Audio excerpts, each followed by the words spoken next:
paano nasangkot sa aksidente po yung mga magulang ninyo? Nakaparada po sila. Kumakain lang po sila. Yung SUV po, lumiko po pa ganun sa kanila. Tapos doon na po sila tinamaan. Sabi ko, bakit ganoon kami pinag-ano ninyo? Tapos nangingi pa ng resibo, galit na galit pa. Imbes na normal na iaabot na lang sa inyo, kayo ang napinsala, kayo ang nagkasugat, ikaw ang na-ospital, dapat yun binibigay na lang eh. Pero ang nangyayari, kayo pa ang nagmamakaawa.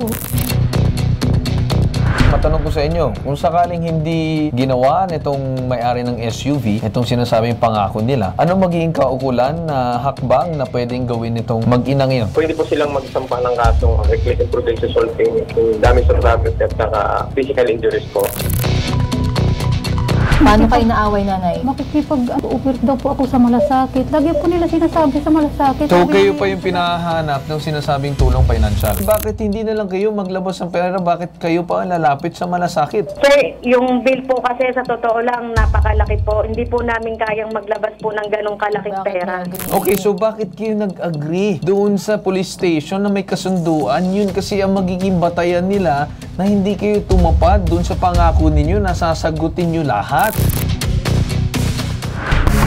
Lumapit po ako sa programang #ipabitag mo para po sana humingi ng tulong. Last September 25 po, nang nabangga po si Mama at si Papa po ng SUV. Dinala po si Mama sa East Ave. Nasira po yung jaw niya. Kailangan po si Mamang operahan. Nagkasunduan po kasi sila sa police station po. Sabi po sa pag-usapan nila Papa at po nung nakabangga is papagamot naman daw po agad si Mama. Pero nung dinala na po si Mama sa East Ave, ilang araw na po si Mama sa East Ave pero wala pa rin pong nangyayari. Sabi po kasi nung nakabangga is papa-opera daw po. Wala daw po silang problema sa kahit saan na ano. Nung pinadala po si Mama dyan sa East Ave, wala pa rin pong nangyayari. Ini-sked lang po siya ng ini-sked kung kailan po siya operahan. Pati po yung motor na sinasabi na ipapagawa, hindi rin po siya pinagawa. Lahat po ng gastos, pati po yung dapat po sa pangalan po ng tuition namin is binigay na rin po namin kay Mama para po sa ospital. Gusto ko po sana na tulungan lang po nila kami about po doon sa may nangyari kay Mama. Pero kasi po sa amin po lahat kami po lahat yung naghihirap po doon sa ospital. Kamustahin ko lang kayo. Kayo po yung nabundol, no? Kasama yung asawa ninyo. Ano po ba yung nangyari sa inyo? Ano yung tama? Ano po, dito, nabasag po yung buto po. Binakalan po dalawa. Nay, okay lang ba kung nagsasalita kayo? Or siguro, anak nyo na lang yung pakwentuhin ko para at least kasi kakalabas nyo lang ng ospital. Ikaw na lang, sir. Okay. Pwede mo po bang ikwento sa amin paano nasangkot sa aksidente po yung mga magulang ninyo? Isinundo po kasi siya ni Papa nung 9:30 po na gabi. Tapos po, kumain po sila ng tinapay. Nakaparada po sila. Kumakain lang po sila. Yung SUV po, lumiko po pa ganun sa kanila. Tapos doon na po sila tinamaan. Saan po ba pumarada? Sa gilid ng kalsada? Opo. Hindi naman kayo yung sa medyo alanganin na... Hindi po, nasa pinaka po. Sa gilid lang. Ito po bang SUV na to, mabilis talaga, kaya hindi nakakontrol yung kanyang takbo? Kasi nangyari sa inyo, parang nai-imagine ko malakas yung impact nung Hindi po namin Walan po kasi siya ng malay po. Nawalan kayo ng malay. Kamusta naman po yung driver? Ito, hindi naman siya tumakbo. Hindi naman. Kasi ang pagkakarinig ko, nagkaroon pa kayo ng kasunduan sa police station. Yun nga daw po, kasagutin daw po lahat, agarang pag-alagaling ko. Lahat daw po, ultimo panggastos namin. Pati yung tama ng asawa ko, papagamot yung pilay. Tapos yung damage ng motor. Kaso po, wala po. Walang nangyari. Doon po ba sa kasunduan nyo, sa police station niya nagkapirmahan, di ba? Nakasaad po ba specific, magkano? Sinabi lang nila, papaayos, papagamot, wala pong ganun. Although both parties nakapirma. Opo. Hindi kayo sinamaan sa ospital? Paano nangyari Ganito yun? po kasi yun, Mami. Nung na-accident po si Mama, si Papa, ako po pumunta siya po yung kapatid kong minor. Sinama po ni Papa sa presinto. Tapos kami po, yung kapatid po nung Marlon na nakabangga is, siya po yung sumama sa amin sa ospital. Tapos yung nakabangga po, tsaka si Papa po yung nag-ayos sa presinto po. Naiwan sa police. So pagdating sa ospital, syempre, on the spot, may mga babayaran dun eh. May naiabot ba sa inyong tulong man lang o suporta? Wala. Sino nagbayad? Dito po sa Public hospital po kayo pumunta? East Ave? sabi niyo po. Okay. Lahat po yan, sagot paglabas na po, tinutotal yan. Okay. So initially, nung unang araw na dinala kayo sa ospital, wala pang babayaran? Wala po. Pero nag-abot man lang, syempre, ng cash or ng kahit anong tulong yung pamilya nung nakabanggaan sa inyo? Nung sabi kasi ng doktor, pwede akong manatili doon hanggang 3rd week daw ng October. September 25 kasi nangyari yun. Mamili daw ako. Kung doon ako, uuwi na muna. Sabi ko, uuwi na lang muna sa bahay kasi medyo matagal pa naman. Mga ano kami doon, 2 araw, pinauwi na ako sana. Ikaso, nag-bill ng 29,000. Sinong sumagot ng 29,000? Ano Wala. po? Pinalapit po kami sa Malasakit. Tapos sa PhilHealth po ng Sa asawa PhilHealth ko. Malasakit. Eh, sino nag-asikaso nun? Kayo rin, Kami syempre. Lahat ng gastusin ninyo ay walang sagot ang kabilang panig. Wala po. So, nung police station ba, walang inabot ng kahit anong cash sa pagkakaalam mo? Nakabigay po sila ng 5,000 nung paglabas na po namin. Alright. Pinabili ng mga gamot-gamot na ano. Yun lang. Opo. Una't huli, kumbaga. Hindi, may 1,500 pa po. Tapos nung bumalik kami sa presinto, sabi ko, bakit ganun kami pinag-ano ninyo? Tapos nanghingi pa ng resibo, galit na galit pa. Kailangan daw yung pera na binigay, may resibo daw bawat ano namin sa halaga na yun. Kumbaga, nanay, kayo pa ang naghahabol ng tulong sa kanila. Imbes na normal na iaabot na lang sa inyo, kayo ang napinsala, kayo ang Kaya nagkasugat, ikaw ang na-ospital, dapat yun binibigay na lang eh. Diba? Kasi nga, nagkaroon kayo agreement sa police station. Pero ang nangyayari, kayo pa ang nagmamakaawa. Opo. Hindi naman tama yun. Siguro, mas maganda makausap na natin sa kabilang linya itong si Police Investigator ng Santa Rosa Police Station, Laguna. Magandang umaga po sa inyo, Police Senior Master Sergeant Arcangel Fedelicio. Sir, magandang umaga po. Bali, ang insidente po nito, sir, ay nangyari sa may GP Rizal Boulevard. Bali, pasakay po ng motorsiklo yung mag-asawa po. Tapos, bangga po sila nung Isuzu MUX po, sir. Dahil doon, nagkaroon ng sugat at saka nasira po yung motor ng mga biktima po. Ano ang naging final result of the investigation ng ating kapulisan? Sa investigation po namin, may konting kapabayaan po yung SUV. Pero, forte lang po talaga ang makapagsabi kung sino po talaga yung may kasalanan. Ano po ba ang na-witness ninyong agreement ng dalawang panig? So, bali ma'am, sila ay nagkaroon po ng kasunduan. Pero kami po mga pulis ma'am, bawal po kasi kami Tama. makialam kung ano mga pagkasunduan nila. Pero tapos nung nagbigay na sila ng kasunduan sa amin, ang nakalagay po ay papagamot yung mga biktima at ang sasagot po ay yung mayari po ng Yung SUV, opo. sa part po ng SUV. Tapos yung pagpapaayos din po ng motor ay sila din po yung sasagot. Alright, so naging witness itong mga kapulisan natin na kung saan sabi ng kabilang panig ay sila ay sasagot doon sa pagpapagawa ng motor at pagpapagamot nitong mag-asawa. Tama po ba? Opo sir, opo sir. Ngayon naman sir, matanong ko sa inyo, kung sakaling hindi ginawa nitong may-ari ng SUV, itong sinasabing pangako nila, ano magiging kaukulan na hakbang na pwedeng gawin nitong sinasabing mag-inang yun? Pwede po silang magsampa ng kasong reckless imprudence assaulting, damage to property at saka physical injuries po. Ang kakailanganin lang po ng mga dokumento sir ay yung estimate ng sira ng motor at saka yun pong medical legal.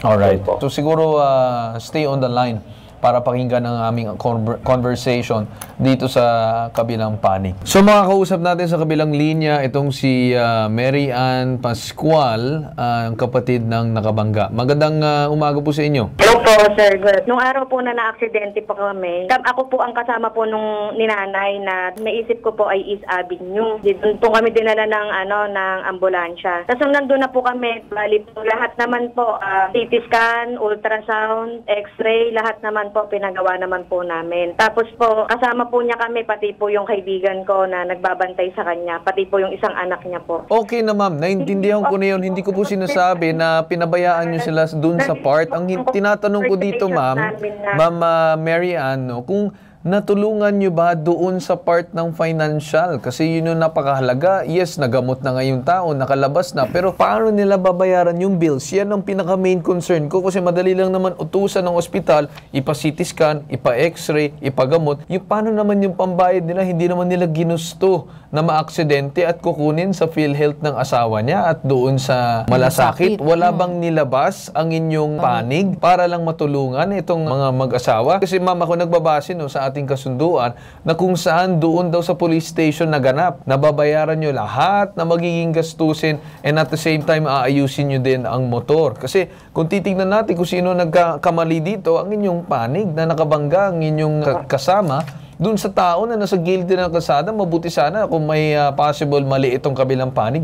Pero nasa gilid lang naman sila eh. Ma'am, anong sagot mo dyan? Yung pong pagpapagamot na paggamot naman po, kung dun po yung parang, hindi ko naman po alam na gagamitin po nila yung PhilHealth nila. Kung ano naman din po, nagbigay naman din po kami ng kahit papano, nagpadala pa rin O sige ma'am, kung nagpadala kayo, magkano ang pinadala ninyo? Balik po yung unang araw pa 5,000. Tapos kinabukasan, nagpadala po ako ng 1,500. Yun na po yung araw na lumabas na po siya.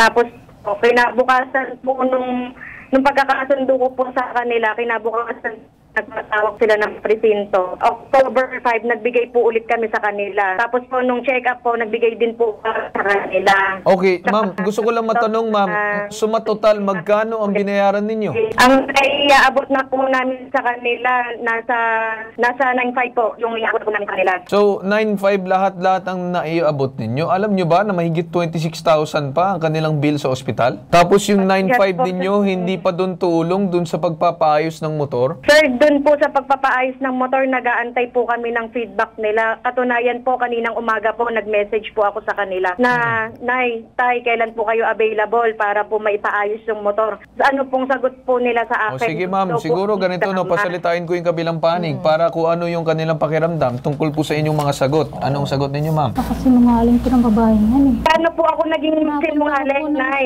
Ang part ako naging sinungaling. Meron po tayong mga messages dito. O sige po, ma'am Mary Ann, sandali lang. Pasagutin muna natin itong kabila. Kanina pa kayo nagsasalita. Go ahead po. Pupunta po yan ng ospital. Tapos away na ko kahit ng bagong opera ako. Paano kayo naaway, nanay? Makikipag ano daw po ako, makipag-opera daw po ako sa malasakit. Lagi po nila sinasabi sa malasakit. Eh, kahit naman lahat pasyente, pwede po lumapit sa malasakit eh. Para lang po siguro So masabi kayo na pa yung pinahanap ng sinasabing tulong financial. Totoo ba yung sinasabi na pinapalapit mo sila dun sa sinasabing malasakit? Sir, hindi po totoo yun na sila po ang pinapaano ko. Nandun po kami, katunayan po, may video po ako noon. Nung araw na punta po kami ng ospital, nakikiusap po ako sa kanila na, Nay, baka pwede, kami na maglakad nung malasakit nila. Bakit hindi na lang kayo maglabas ng pera? Bakit kayo pa ang lalapit sa malasakit? Kasi may malasakit, may process po yan. Baka sakaling tumagal-tagal pa yan. Bakit pinalalapit nyo pa sa malasakit? Sir, yung bill po kasi sa totoo lang, napakalaki po. Hindi po namin kayang maglabas po ng ganong kalaking pera. Okay, so bakit kayo nag-agree doon sa police station na may kasunduan? Yun kasi ang magiging batayan nila na hindi kayo tumapad doon sa pangako ninyo na sasagutin nyo lahat. Hindi ipapasagot sa malasakit. Mabuti sana kung sinabi ninyo na gagawin ang kakayanin namin para makatulong, pero hindi po kami na nangangako na kakayanin po namin ng buong expense. Kung hindi po tutulungan po namin kayo lumapit sa mga financial institution or mga foundation or organizations like that para makatulong sa inyo. Nangako kasi kayo kaagad ng mga ganong klaseng bagay na pwede kayo balikan. It's on black and white na sa papeles. Opo, sir. Pasensya na po. Yes, naiintindihan ko naman ma'am yung pasensya, pero siguro masatanong ko is ano man ang magagawa ninyo para dito sa kanila? Ano po, sir, tawag dito ang ayan, kung ano po ba yung gusto nila, bayad po ba kami. Kasi, sir, hindi naman po namin talaga tinatalikuran yung obligasyon namin. Kung ano naman po yung kaya namin gawin, ginagawa naman po namin, makipag-ugnayan sa kanila, makipag-cooperate. Kinakailangan siguro ng guidance nitong kabilang panig also as well kung anong meaning ng kanyang mga pinipirmahan. So, nandyan po sa kabilang linya, makakausap natin itong si Attorney Batas Mauricio, ang ating Bitag resident lawyer, para kahit papaano makapagbigay ng kanyang panig tungkol dito sa sitwasyon nito. Magandang umaga muli, Attorney Batas. Magandang umaga po muli, Ginoong Carl Tulfo. At muli, binabati po natin ang sambayan ng Pilipinong dito sa ibabitang mo ni Ben Tulfo. Yung pong nakagawa ng krimen at aminado namang may nagawang krimen, may pananagutang tugunan, may pananagutang bayaran, lahat po ng mga gastos ng biktima. Sabi nga po sa Article 100, Revised Penal Code of the Philippines, every person criminally liable is also civilly liable. At ang pananagutan upang tugunan ang pananagutang sibil, dapat bayaran yung ospital, dapat bayaran yung doktor, dapat bayaran yung gamot, dapat bayaran yung pagkain ng na biktima sa panahong siya ay naka-confine sa ospital. At pagkatapos, dapat pong bayaran yung panahon na hindi siya nakapaghanap buhay sa kanyang regular na hanap buhay at hindi kumita. Lahat po nang yan tungkulin ng nakagawa ng krimen. Ito pong pagkakabangga, krimen pong malaki. At yan po yung katotohanan ng dapat bunuin dito pong nagmamaneho ng SUV. Pangalawa, yung kasunduan pong yan, kagaya po ng madalas na nating banggitin, ang kasunduan na magkabilang panig ay batas sa kanilang pagitan na dapat nilang tuparin sa lahat ng pagkakataon. Hindi po sila pwedeng makawala, hindi sila pwedeng magdahi-dahilan dyan sapagkat nakapirma sila sa kasunduan. Po pwede pong hatakin pati na ang kanilang bahay, pati na ang mga ari-arian sa loob ng bahay upang gawing panagot sa gastusin ng nabiktima nila. Ma'am, ano po ang masasabi ninyo pagkatapos po magbigay ang aming abogado ng kanilang statement tungkol sa nangyari? Sabi ko, gusto na lang po namin talaga makipag-settle po sa diyan kay nanay at kay tatay. Gusto na lang po talaga namin matapos to. Anong gagawin nyo, ma'am, para matapos to? Kung ano po yung hinihingi po yung nasa messages po nila, na po, gagawin po namin ng paraan. Sige, Ma'am Mary Ann, para hindi na natin pahabain pa. Ang magiging huling sagot at muling mensahe ko na lang, ayusin nyo na lang itong kabilang panig, gawan nyo ng paraan para kausapin at kung ano man ang kanilang hiling ay dapat gawan nyo ng paraan. Of course naman, yung mga katarungan na dapat ninyong bayaran, which is angkop naman dun sa naging kasunduan ninyo. And hindi naman din ako papayag na kung sakali itong kabilang panig ay mahihingiin na hindi naman kasama, wala na sa usapan yun. Kung ano man na nasa usapan, yun ang dapat ninyong panagutan. Alright po, ma'am? Opo, sir. Salamat po, sir. Alright, maraming salamat sa iyo. Ngayon naman siguro, ma'am, sir, okay na ba sa inyo ang nangyari ngayon? Nakipag-usap naman na.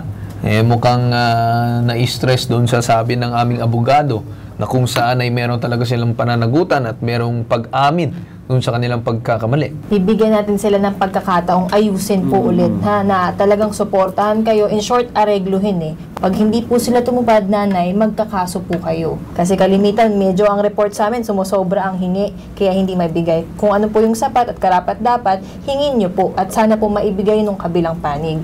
Okay po, nanay? Okay. Salamat. Alright, maraming salamat din. Diyan tayo nagtatapos sa sumbungan natin ngayong araw. Hinggit sa sumbungan, investigahan, anumang reklamo na bibigyan ng solusyon at aaksyonan. Ito ang nag-iisang pambansang sumbungan tulong at serbisyong may tatak. Tatak Bitag, ilalaban ka di iiwan. Sa ngalan ng aking ama na si Ben Bitag Tulfo, ako si Carl Tulfo at ito ang hashtag Ipabitag Mo.